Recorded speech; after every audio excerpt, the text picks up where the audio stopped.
ඔයාලා මගේ පේජ් එකත් එක්ක මුලින් නම් එකතු වෙලා ඉන්න කෙනෙක් නම් ඔයාලා දන්නවා මම කොණ්ඩේ වෙවේ මොකටද කියලා. ඉතින් ඔන්න අද මම මගේ කොණ්ඩේ කපලා ඩොනේට් කරන්න තමයි ලෑස්ති වෙන්නේ. එහෙනම් අපි වීඩියෝ එකකින් බලමු මොකද වෙන්නේ කියලා.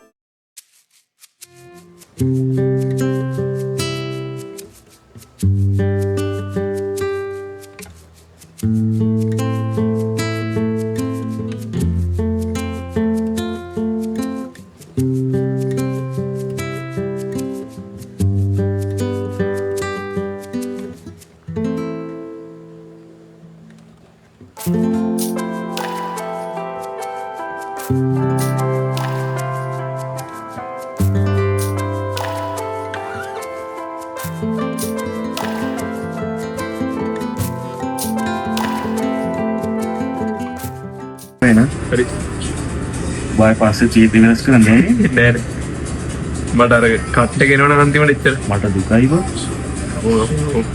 මොනවා අපන්ට ගමන්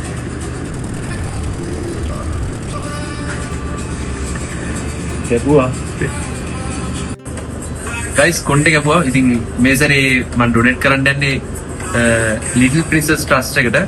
මේ සැරේ මහරගම එකට දෙන්න විදියක් නැහැ. මොකද මේ ඊයේ පොල් ඇතුළට පස්සේ කිව්වා ඒකට ඇවිල්ලා කොණ්ඩේ ඩොනේට් කරන්න ඕනේ කියලා. මම ඉතින් ඉන්න දුරත් එක්ක ඒකට යන්නේ තේරුමක් නැති හින්දා මම හිතුවා ලිටල් ප්‍රින්සස් ට්‍රස්ට් එකට ඩොනේට් කරන්න.